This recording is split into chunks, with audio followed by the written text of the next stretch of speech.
Hello friends, എല്ലാവർക്കും പുതിയൊരു വീഡിയോയിലേക്ക് സ്വാഗതം.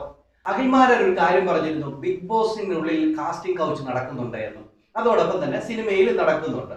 ഈ അഖിൽമാരൻ ഈ ബിഗ് ബോസിനുള്ളിൽ കാസ്റ്റിംഗ് കൗച്ച് നടക്കുന്നു എന്ന് പറഞ്ഞപ്പോൾ തന്നെ ബിഗ് ബോസിൽ പോയ കുറെ ടീമുകൾ വന്നിട്ട് കുറെ പേര് പറഞ്ഞു, അഖിൽമാരൻ പേര് വെളിപ്പെടുത്തണം, ഇല്ല എങ്കിൽ എല്ലാവരെയും അപമാനിക്കുന്നതിന് തുല്യമാണ് എന്ന് പറഞ്ഞുകൊണ്ട് ശോഭാ വിശ്വനാഥനും അതോടൊപ്പം തന്നെ ദിയാസന അതോടെ ഹനാനൊക്കെ വന്ന് പറഞ്ഞു അഖിൽമാരനെ നേരിട്ട് കണ്ടാൽ ചെവിട്ട് തടിക്കൂ എന്നൊക്കെ പറഞ്ഞ ആൾക്കാരാണ്.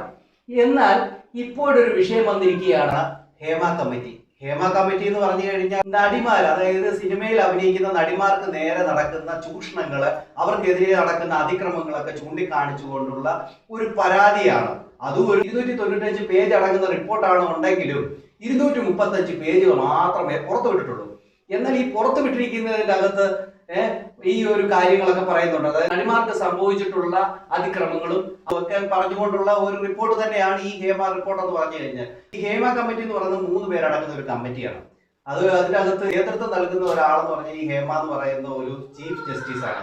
അതുകൊണ്ടാണ് ഇതിന് ഹേമ കമ്മിറ്റി എന്ന് പേര് കിട്ടിയത്. എന്നാൽ ഇതിന്റെ അകത്ത് ഒളിച്ചു വെച്ചിരിക്കുന്ന ഒരു 70ഓളം അടങ്ങുന്ന ഒരു പേജുകളുണ്ട്. ഈ പേജുകളുടെ അകത്താണ് ഈ പറയുന്ന ഈ പ്രമുഖ നടന്മാരുടെയും നടിമാരുടെയും സംവിധായകരുടെയൊക്കെ വിശേഷണങ്ങൾ കൊടുത്തിരിക്കുന്നത്. ഇതൊന്നും പുറത്തുവിട്ടിട്ടില്ല. ഈ പ്രമുഖ നടന്മാരെന്നും പ്രമുഖ സംവിധായകരെന്നും പ്രമുഖ നടിമാരെന്നും മാത്രമേ പറഞ്ഞിട്ടുള്ളൂ, ആരുടെ പേര് വെളിപ്പെടുത്തിയിട്ടില്ല. അങ്ങനെ ഇരിക്കുമ്പോഴാണ് ഇപ്പോൾ അഖിൽമാരൻ ഒരു കാര്യം പറഞ്ഞിരിക്കുന്നത്. കാരണം എന്തുകൊണ്ടാണ് അവർ ഈ നടിമാരുടെയും നടന്മാരുടെയൊക്കെ പേര് വെളിപ്പെടുത്താതിരുന്നത്? ഇത് തന്നെയല്ലേ അന്ന് ഞാൻ പറഞ്ഞപ്പോഴും എനിക്കെതിരെ കുറേ പേര് വന്നിട്ട് ഇങ്ങനെ വന്ന് സംസാരിച്ചില്ലേ എന്ന് പറഞ്ഞുകൊണ്ട് അഖിൽമാരാർ ഫേസ്ബുക്കിൻ്റെ അകത്തൊരു പോസ്റ്റ് കുറിച്ചു. അഖിൽമാരാരെ കുറിച്ചത് ഇങ്ങനെയാണ്: ഹേമ കമ്മിറ്റി റിപ്പോർട്ട് വന്നു, റിപ്പോർട്ട് വായിച്ചു. അപ്പോൾ ആകെ ഒരു വിഷമമുള്ളത് ആരുടെയും പേര് പറഞ്ഞിട്ടില്ല. അതുകൊണ്ട് തന്നെ നാളെ മുതൽ ഓരോ നടിമാരെയും നടന്മാരെയും ജനങ്ങൾ സംശയത്തിൽ കാണും.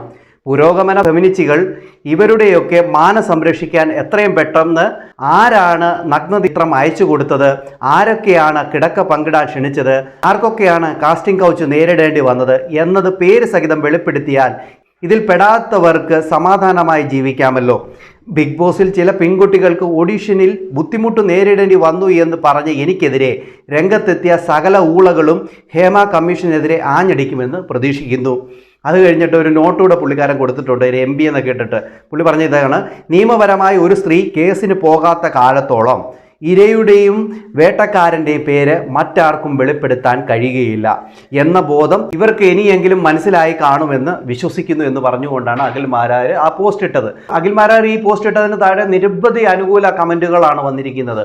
അവിടെ ചോദിക്കുന്ന ഒരു കാര്യമുള്ളൂ, ഇപ്പോൾ ചോദിക്കൂ, ഇപ്പോൾ ആരാണ് ആ ഒരു 15 അംഗ മെമ്പറിലുള്ളത്, 15 അംഗ പവർ ടീമിൽ ആരൊക്കെയാണ് ഉള്ളത്, ഇവരെ ആരാണ് പീഡിപ്പിച്ചത് എന്നുള്ള കാര്യങ്ങളൊക്കെ വെളിപ്പെടുത്താനായിട്ട് ഇപ്പോൾ അഖിൽമാരാർ ഈ ഫെമിനിസ്റ്റുകളായിട്ടുള്ള കുറേ ആൾക്കാരുണ്ടായിരുന്നല്ലോ. അന്ന് അഖിൽമാരാറിനെ തല്ലണമെന്നും അഖിൽമാരാർക്കെതിരെ സംസാരിച്ചവരുമായിട്ടുള്ള കുറേ പേരുണ്ടായിരുന്നു.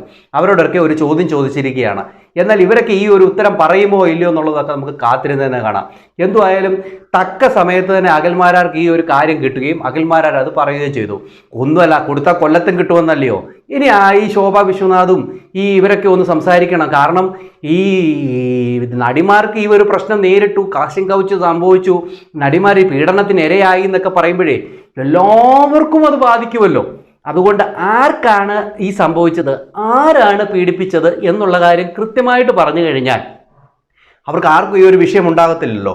ഇത് തന്നെയാണ് ഇവിടെ അഖിൽമാരാർ പറഞ്ഞത്. അതോടൊപ്പം തന്നെ ഇപ്പോൾ ഈ ഒളിപ്പിച്ച് വെച്ചിരിക്കുന്ന 70 ഷീറ്റുകളുണ്ടല്ലോ, 70 പേജുകൾ, ഇതാരെ സംരക്ഷിക്കാൻ വേണ്ടിയാണെന്നുള്ളത് മനസ്സിലാവുന്നില്ല. കാരണം ഇത് സംഭവിച്ചിട്ടുണ്ടെങ്കിൽ നിയമം ഇങ്ങനെയാണ് എന്ന് പറഞ്ഞുകൊണ്ട് അതിനെ ഒളിപ്പിച്ചു വെക്കുകയും സാധാരണക്കാരുടെ എന്തെങ്കിലും ഒരു കേസ് വരികയാണെങ്കിൽ അവരുടെ പേര് സഹിതം ഫോട്ടോ സഹിതം എടുത്ത് പബ്ലിക് ചെയ്യുകയൊക്കെ ചെയ്യുന്നുണ്ട്. പക്ഷെങ്കിൽ ഇതൊക്കെ കുറച്ച് പ്രമുഖരായിട്ടുള്ള ആൾക്കാരുടെ വരുമ്പോൾ ഇതൊക്കെ അങ്ങോട്ട് ഒളിപ്പിച്ചു വെക്കുന്ന രീതിയിലാണ് നടന്നുകൊണ്ടിരിക്കുന്നത്. എന്തായാലും ഇപ്പോൾ ശോഭാ വിശ്വനാഥനും അതോടൊപ്പം തന്നെ ഈ ഹനാൻ എന്ന് പറയുന്ന ആൾക്കും അതോടൊപ്പം തന്നെ ദിയാസനയ്ക്കും അങ്ങനെ കുറേ പേരുണ്ട് കേട്ടോ. അത്രയും പേരല്ല, കുറേ പേര് വന്നിട്ട് ഇതുപോലെ അഖിൽമാരാർ പറഞ്ഞതിനെക്കുറിച്ച് കുറച്ച് പേര് സപ്പോർട്ട് ചെയ്ത് പറഞ്ഞു. ബാക്കി ഒത്തിരിയും പേര് പറഞ്ഞിരിക്കുന്നത് അഖിൽമാരനെ കുറ്റപ്പെടുത്തി. എന്തുകൊണ്ട് പേര് പറഞ്ഞില്ല, അഖിൽമാരാറിൻ്റെ പ്രസ്താവനയോട് ഞങ്ങൾ യോജിക്കുന്നില്ല എന്നൊക്കെ പറഞ്ഞ് ഒത്തിരി പേര് വന്നിരുന്നു.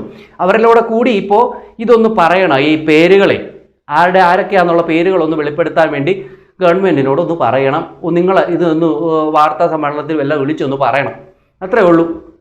നിങ്ങൾക്ക് എന്താണ് തോന്നുന്നത് കമൻറ്റ് ചെയ്യാൻ മറക്കരുത്. അടുത്തൊരു വീഡിയോ കാണുന്നതായിരിക്കും. എല്ലാവർക്കും ബൈ.